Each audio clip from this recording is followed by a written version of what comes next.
Hola, bienvenidos otra vez a las entrevistas de La Lista. Y hoy tenemos un invitado muy especial, Enrique Beltranena, presidente ejecutivo y director general de Volaris. Enrique, bienvenido a La Lista. Muchísimas gracias y muchísimas gracias por tenerme con tu audiencia. Bueno, voy a arrancar con la pregunta del $1.000.000. No sé si es de $1.000.000, pero es de 1.000.000. ¿Qué hizo Volaris para que no solo mantuviera la capacidad cubierta de sus aviones y el número de pasajeros en plena pandemia, cuando justamente el sector de viajes, turismo y aerolíneas fue el más golpeado por el COVID-19?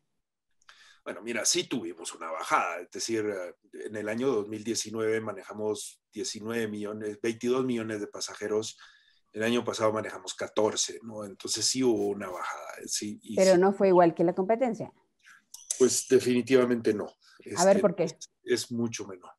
Pues mira, yo creo que aquí hay como dos o tres cosas que son importantes. Primero es la aerolínea y su capacidad de volar y la aerolínea y su capacidad de mantener los vuelos, ¿no? Y entonces, pues a nosotros nos agarra la pandemia en una situación financiera muy sólida, con arriba de 450 millones de dólares de cash flow, y en un posicionamiento de costos donde la compañía tenía, pues, dentro de las 3 aerolíneas de más bajo costo del mundo. Entonces, ¿En serio? en O serio, sea, dime en qué ranking estás y contra quién compites, para poner en contexto que es interesante.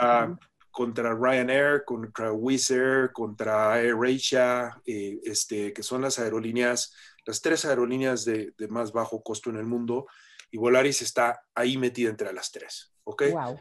Entonces, esto es muy importante, es decir, ¿por qué? Porque pues lo que eso te dice es cuando tú tienes un problema de este tipo, que tienes un bajón tan grande de pasajeros, pues existen dos tipos de costos, los costos fijos, los costos variables. Los variables, ellos solitos se Caen. contraen en la medida en que cancelas operaciones, pero la porción del costo fijo es mucho menor en una estructura de costos que es de muy bajo costo. Y entonces esto ayuda muchísimo. Y luego, pues hay componentes de ese costo que son más variables, es decir, el contrato laboral de Volaris, por ejemplo, nosotros siempre hemos sido a favor de un contrato laboral que sea tremendamente Flexible. flexible en función de la productividad de la gente. Entonces, aquí la gente gana por volar. Aquí la gente, nuestros pilotos y nuestros sobrecargos ganan más cuando vuelan más, menos cuando no vuelan. Entonces, el tener ese tipo de contrato laboral flexible En hace automático te permite acomodarte al tamaño de la situación. y expandirte cuando te tienes que expandir. Entonces, ¿qué es lo que sucede? Es decir, para nosotros, nosotros tuvimos la bajada fuertísima del 84% de la capacidad en el mes de abril del año pasado. Fuimos ya a casi 45% de capacidad en abril. En junio estábamos en 55 y metimos un acelerón y en diciembre estábamos en 102% de la capacidad del 2019. Entonces, ¿qué es lo que hace? El modelo es tremendamente flexible, es tremendamente variable y yo diría que esa es una de las ventajas. Entonces, pues eso es básicamente. Ese es Luego, desde básicamente el punto de vista de mercado, Bárbara, creo que es una cosa muy importante. Volaris es una aerolínea, yo diría, fundamentalmente diferente de muchas aerolíneas. Nosotros somos una aerolínea que fue creada para trasladar pasajeros que utilizan los autobuses en México para volar. Y entonces, por eso es que es tan importante nuestra estructura de costos y nuestros precios, porque en realidad nuestros precios compiten con los precios de los autobuses en México. Y esto es muy importante entenderlo. El 40%, es decir, 4 de cada 10 rutas, Bárbara, compiten con los autobuses, no compiten con la industria aeronáutica del país. Okay. Entonces, esto es fundamental. El segundo tema sí. que es importante es dentro de este concepto, el viajero que viaja con Volaris es el visitante, amigo o pariente, ¿ya? Y entonces esas personas tienen una necesidad de viajar, una necesidad de movilizarse, porque pues lo que necesitan es ir a ver a sus papás o a sus parientes, y entonces es el segmento que se reactiva mucho más O sea, rápido. el sector de viajes de negocios no es tu principal De cliente. ninguna manera, no, Ah, no. ok. Pues el sector de negocios para mí, especialmente el negocio corporativo, representa un 10-12%, Que fue el que se cayó al 100.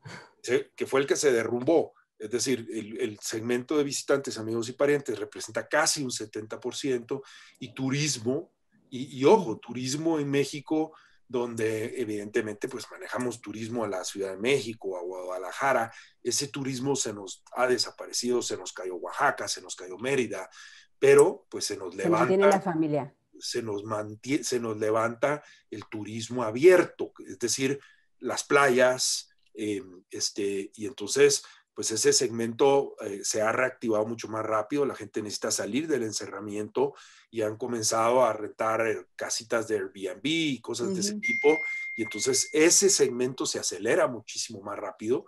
Y después, pues dentro de estos dos segmentos está la pequeña y la mediana empresa. ¿Ya? Que no es el segmento de negocios tradicional que estamos acostumbrados a ver de los grandes corporativos a las grandes empresas de México, sino es la persona que además de visitar a sus amigos y parientes o además de tener que sacar a su familia de ese departamentito chiquitico donde vive, tiene que salir porque si no sale su producto se muere. Y la participación que ustedes ya eran líderes antes de la pandemia, llegaron sin comorbilidades, dirían los médicos, pero ¿cómo quedaron luego de la pandemia? ¿Cómo están ahora después del cierre de enero? Mira, en el mercado doméstico teníamos más o menos un 27-28% de participación de mercado en número de pasajeros. Ahorita estamos en un 41, casi 42% en el mes de diciembre. Yo creo que enero va a andar por ahí, muy posiblemente, un poquito más arriba tal vez, febrero por ahí. En el mercado internacional, y acuérdate que en el mercado internacional entran los viajes a todo el mundo, ¿no? Claro. Y nosotros solo operamos pues dentro de Estados Unidos y México y dentro de Centroamérica y México. Entonces, pues teníamos un 7.8% de participación de mercado y esa participación llegó a ser en su momento cúspide casi un 18% y hoy pues ya conforme todo el mundo ha regresado a operar y eso pues estamos en un 14%. Yo siempre he dicho que nos vamos a quedar alrededor de un 11-12% en el end equation.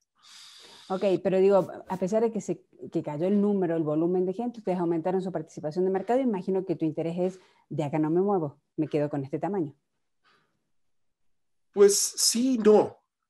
Te recuerdo que para mí administrar la compañía en base a market share no me lleva a producir utilidades. El market share es un índice de penetración de mercado que es Sí, importante a para ti te conviene nosotros, el número de pasajeros. especialmente en una aerolínea que lo que está haciendo es cambiando la forma de volar en México. Entonces, lo vemos como un ejercicio activo de cómo vamos penetrando el mercado, pero principalmente es un índice más, pues para mí es un tema de rentabilidad, de regresar a rentabilidad, de regresar a retorno para el inversionista y el movimiento ese en realidad, más que ser un market share, es un wallet share. Y el wallet share para nosotros es importantísimo. ¿Y cuánto se perdió y cuánto necesitas recuperar? Mira, ahí pues todavía hay camino que caminar, especialmente pues ahorita estamos en la segunda ola, Sí. fíjate, febrero, enero, marzo van a ser más parecidos a lo que sucedió en septiembre, octubre del año pasado. Ya abril lo vemos un poquito más cerca de noviembre, y junio yo lo veo en las reservaciones prácticamente de regreso en los niveles que necesitamos O sea, estar. vamos a tener un verano otra vez. Yo esperaría que tengamos un verano. Acuérdate que esto es un moving target, no está fijo, No. pero eso es lo que te puedo decir hoy, ¿no? Sí, sí, sí. Es que te iba a preguntar cómo imaginabas el cierre del 2021, pero es absolutamente difícil de prever. Vas día con día, semana con semana, semáforo con semáforo. Sí. Mira, yo creo que aquí hay varios números que ver y ahorita, es decir, en esta campaña que estamos teniendo el día de hoy por la compra de los motores y de lo que Sí. estamos anunciando el día de hoy, claramente hablábamos con la gente de Pratt Whitney y esta gente nos explicaba pues que ellos miran que los mercados pueden estar de regreso a mediados del 2023 en términos de demanda.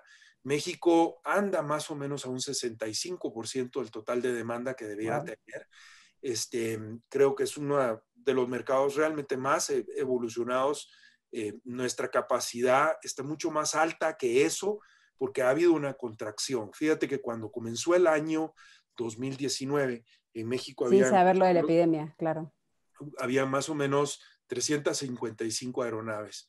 México perdió a través de las aerolíneas, de las diferentes aerolíneas que desaparecieron o se contrajeron a raíz del problema de la pandemia, hemos perdido más de 111 aviones, 112 aviones. Es todo un número. Es 34% de la capacidad instalada llévalo a términos de fábrica, es decir, Claro. perdimos 34% de las fábricas que teníamos en México y eso es un golpe importante y Volaris, teniendo la situación que tiene, está pudiendo recuperar una porción de eso en una forma más importante. Entonces hay una compensación entre la recuperación del mercado en términos de demanda y en realidad lo que resulta de la recuperación de estas capacidades que se perdieron.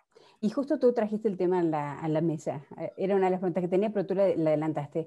Están haciendo toda esta reconversión de motores, ¿no? Con esta compañía, 70 motores, o ya me dirás cuántos son. ¿Cuál es la intención que traen ustedes con respecto a la transición de la huella ambiental de Volaris? Entonces, mira, hace 3, 4 años surgió en el mercado y es una cosa, es decir, a ver, todo en la aeronáutica cambia todos los días y esto es tecnología, es un negocio de tecnología, entonces se evoluciona a la misma velocidad que evoluciona las computadoras y ese tipo de cosas, pero cada cierto número de años hay como un salto cuántico en términos de tecnología. Y hace 4 o 5 años, dos grandes manufactureros de motores en el mundo, General Electric y Pratt & Whitney, dieron un brinco importante en la manufactura de motores. Y surgieron 2 nuevos motores. En el caso de Airbus, puedes utilizar indiferentemente el motor de Las dos General marcas. Electric o en el motor de Pratt. En el caso de Boeing, desgraciadamente, solo puedes utilizar el de General Electric. Entonces nosotros teníamos la alternativa de visitar. ¿Por qué esto es importante? Porque, pues, primero en términos financieros, los motores es lo que quema el combustible en el avión y el 40% de los gastos de Volaris son quema de combustible. Mira. Es decir, como todos los gastos son tan chiquitos, Sí, el espacio que ocupan es muy importante este en número tu... yo no lo puedo manejar, es decir, es lo que el fabricante me da y es el precio del combustible a nivel mundial. Entonces, que está amarrado al petróleo. Entonces, para nosotros es muy importante trabajar en Hacer ese más caso eficiencia, claro. y encontrar eficiencia en ese. Entonces, estos motores, cuando los pusimos a competir a los dos, el motor de Pratt & Whitney nos produce una reducción de 16% del costo por cada motor que adquirimos, que es una cosa muy importante. Entonces, hemos comprado ya los motores, si tú te recuerdas, anunciamos una compra de 80 aviones que van a estar llegando hasta el 2027, esos aviones. Sí. Estos son cada avión lleva 2 motores, son 160 motores, más los de repuesto, más o menos 170 y pico motores que estamos comprando para esos 80 aviones en una inversión muy grande, con un servicio de mantenimiento que viene incluido para esos motores y es una inversión de más o menos 4.9 billones de dólares. Si Entonces lo recuperas es un ahorro porque sí, por por lo que... supuesto, es decir, Sí. se tiene que recuperar y se recupera a lo largo de los años. Pero es un movimiento muy importante, Bárbara, porque requieres una serie de cosas para hacer este tipo de transacciones tan grandes. Es decir, si tú te pones a pensar, Y pues justo ahora. estos son los motores, imagínate el tamaño de la orden de los aviones. Entonces, pues hay cosas que tienes que lograr. Lo primero es, pues Volaris no tenía una concesión hasta mayo del año pasado. Se renovó la concesión por 20 años. Sí, justo esta semana.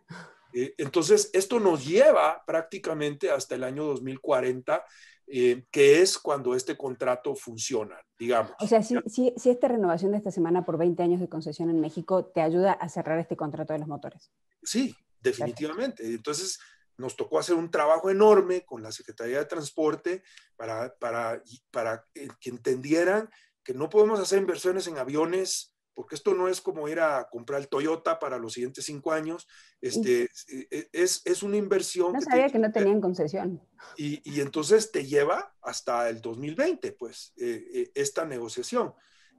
Segundo, pues tienes que tener los capitales necesarios para hacer una transacción de este tipo. Y esto pues nos fue parte de por qué salimos a bolsa en el mes de noviembre y levantamos una capitalización de más de 165 millones de dólares para crecer. Y tercero, pues mira, los inversionistas en bolsa te dicen, oye, en Aeroméxico están en una crisis enorme desde el punto de vista laboral, están renegociando su contrato laboral, Interjet está teniendo un problema laboral, ¿y ustedes dónde están? Y entonces hubo que, en el marco de la nueva legislación laboral de México, hubo que salir y buscar que nuestro sindicato reiterara la confianza de nuestros empleados, de nuestros embajadores, y entonces pues hubo que legitimar de nuevo el contrato colectivo de trabajo, que es un paso muy importante.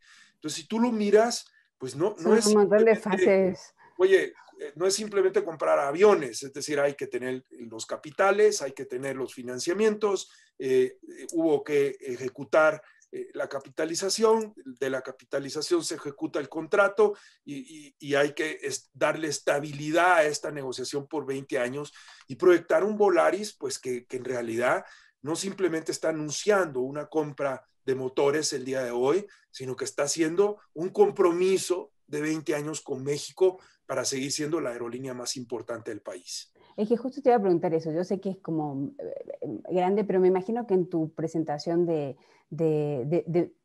tanto para la bolsa como para los motores lo tuviste que hacer.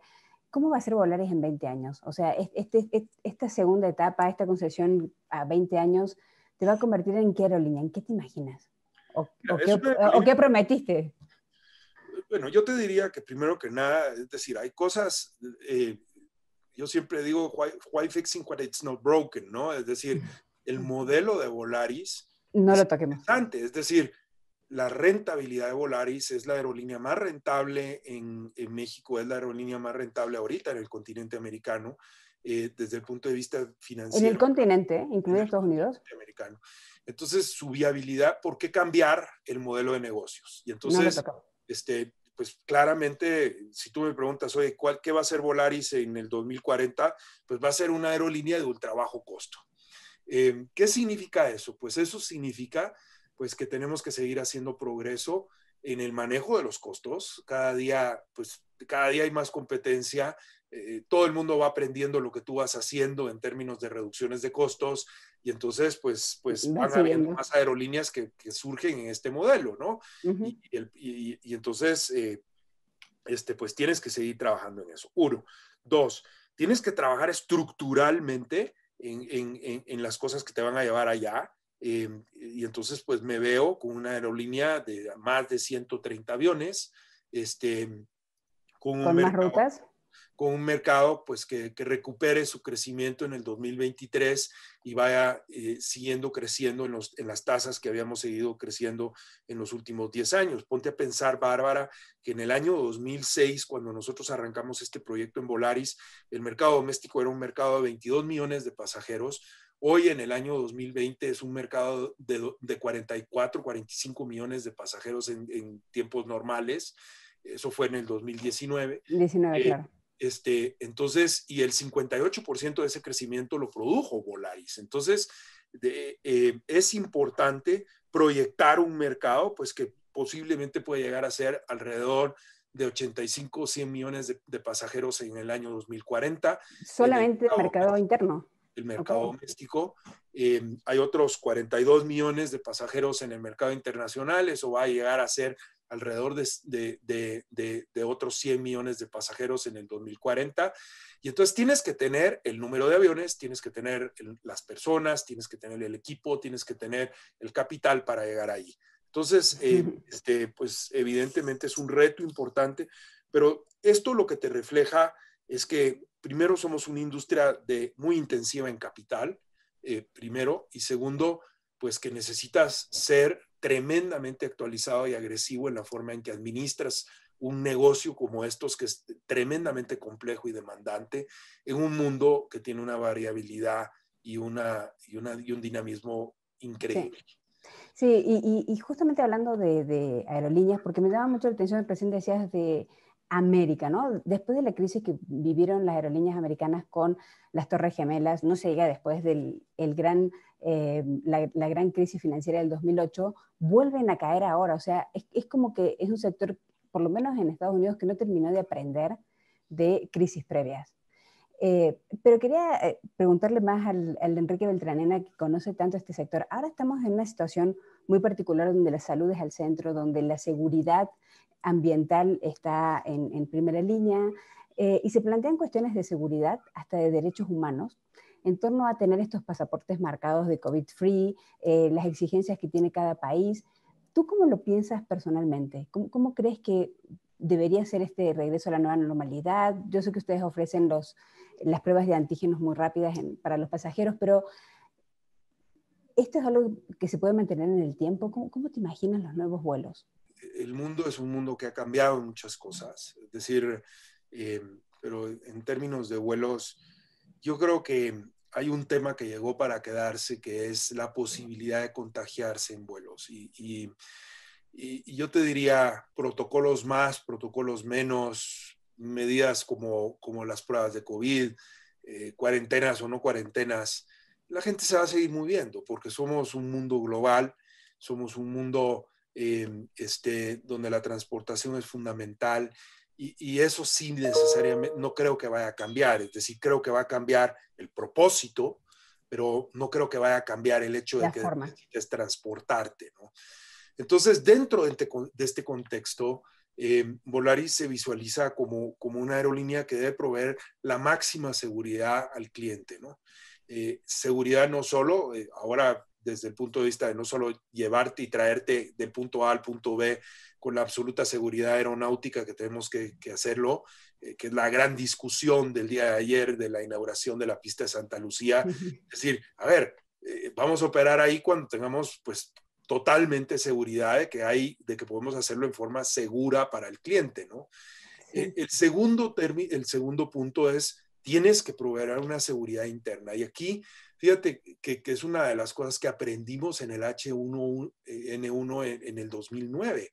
Con la crisis del 2009, que México fue el focus, México Claro, fue el foco fue central el Wuhan. y fuimos posiblemente el país más afectado en esa crisis. Pues nos sentamos con los fabricantes y el tema de los filtros EPA, que son estos High Efficiency Particle Filters, Mejoró. es una cosa que surgió como un resultado de eso. Después vino ébola en el mundo y entonces ya los fabricantes comenzaron a decir, hey, pues todos los aviones deben de ser fabricados con estos filtros de aire que te permiten pues casi como cortinas de aire que funcionan en forma vertical, que reciclan el 100% del aire dentro de la cabina en menos de 3 minutos, y donde pues si tú miras los estudios que salieron de Airbus, de Boeing, de Bombardier, de Embraer, el estudio de Harvard, el estudio de la Fuerza Aérea en Estados Unidos, el nivel de contagio a bordo es prácticamente no existente, ¿no? Entonces, invertir en ese tipo de cosas es el futuro y lo tenemos que seguir haciendo. Tenemos que hablar claramente de la importancia de cómo abordar, cómo desabordar, cómo manejar tu equipaje en términos de contagios y en términos de mantener los protocolos de bioseguridad. Y pues yo creo que ahora en un futuro, pues cuando te vean estornudando en un avión te van a dar una mascarilla. Es decir, Sí, así va a ser, punto. Así sea alergia o sea lo que sea, creo que la mascarilla es algo que llega para para ser parte de quedarse. la prenda de vestir del futuro. Ok. Y bueno, para cerrar, porque ha sido una entrevista un poco larga, pero súper interesante, la verdad, como siempre.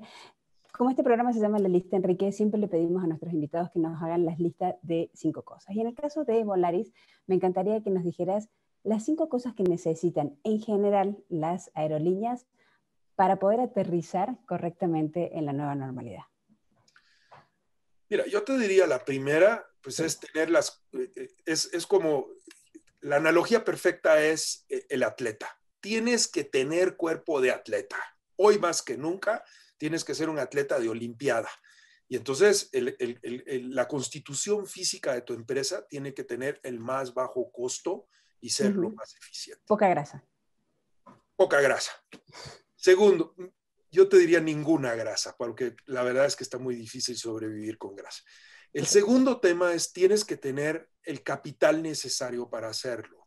Tienes que tener los niveles de liquidez y de financiamiento suficiente para subsistir en un ambiente que baja y sube y baja y sube y que va a ser variable por lo menos por 1 año y medio, diría yo.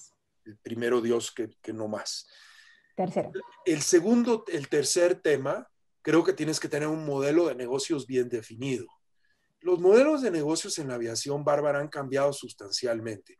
Si tú hoy te vas a Europa y analizas los estados financieros de las aerolíneas tradicionales europeas, British Airways tiene problemas, Air France tiene problemas, KLM tiene problemas, Alitalia tiene problemas, Iberia tiene problemas.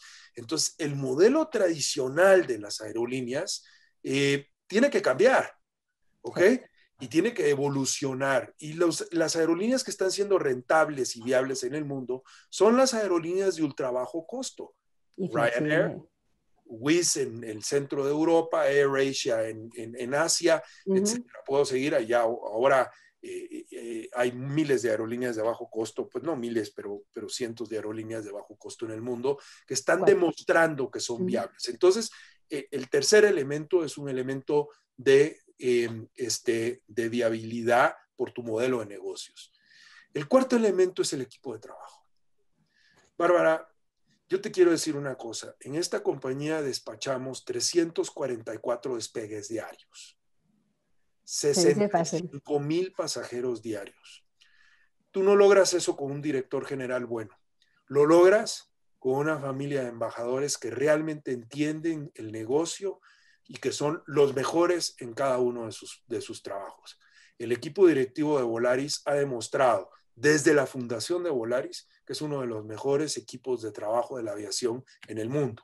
Y eso nos posicionó en 15 años como la aerolínea número 1 de México. Yo me debo a mi gente. Y yo te diría la quinta cosa, tienes que tener un board of directors real. Volaris es una compañía que no tiene un board of directors de familia. Acuérdate que somos una empresa que surgió de fondos de inversión. Hemos sido una empresa pues que está controlada. Con gobernanza desde el día 1. Somos una compañía en bolsa en Nueva York, un fully registered company en la bolsa de Nueva York que requiere una serie de controles y de manejo corporativo, pero de primer mundo. Pero pues no lo puedes hacer si no tienes el talento en el Board of Directors. Y en este Board of Directors hay los mejores ejecutivos de aerolíneas de bajo costo, los mejores ejecutivos de aerolíneas en el mundo, el mejor ejecutivo que encontramos en comercialización digital, el mejor ejecutivo en la consultoría de aviación en el mundo, el mejor ejecutivo en colocación de transacciones en bolsa, los mejores abogados, las mejores mujeres de México están sentadas en este board, las más capaces y las más evolucionadas en términos de lo que es el futuro de la aviación en México. Entonces, verdaderamente un board of directors de primer mundo para poder dirigir a una empresa de primer mundo, con costos de primer mundo, con financiamiento de primer mundo y un equipo de trabajo de primer mundo. Diría un profesor mío de periodismo, sin cacao no hay chocolate. Enrique, muchísimas gracias por acompañarnos aquí en La Lista y bueno, mucha suerte en este un poco incierto, pero en el caso de ustedes muy claro, 2021. Muchísimas gracias, Bárbara. Muchas gracias. Interesantísima entrevista, tus preguntas fascinantes, eso hacen que una entrevista sea fascinante. Muchas gracias. Muchísimas gracias. Y gracias a tu audiencia por tener la paciencia de escucharnos esto. Yo creo que van a estar muy interesados, ¿o no? Muchísimas gracias a ustedes también por acompañarnos hoy en las entrevistas de La Lista y nos vemos en la próxima ocasión. Muchísimas gracias.